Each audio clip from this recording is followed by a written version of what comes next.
So we're hearing so much about a generation, and it makes us old people go, hey God, what about me? I have a new definition for a generation that God wants to move in. It's anyone who can fog a mirror. If you have a breath, you're in. It's desire that is the main thing. It's a willingness. It's a stepping across something. And if you are able to make conscious choice and you are breathing and have a pulse, you can walk into this thing. We've got to understand that.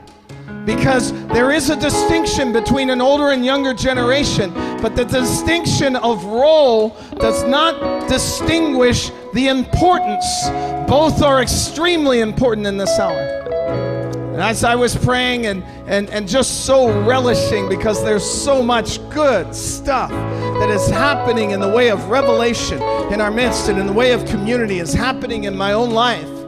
I'm just so blessed. And I could hardly wait to hear what God wanted to say. And he said, old people are coming.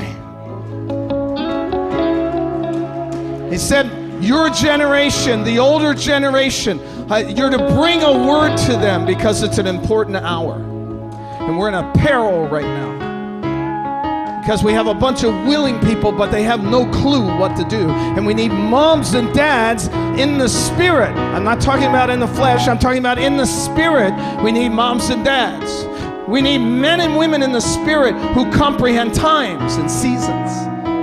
There was a time when Jesus stood in front of a group of religious leaders at a place called Magdala.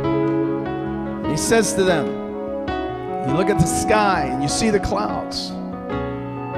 You say a storm's coming.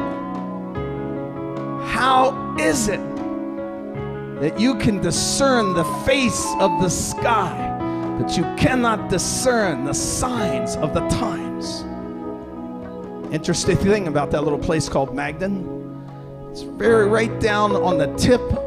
If you look at how the lands were divided up thousands of years earlier with the land of Israel, it's right at the tip of where a little tribe called Issachar lived.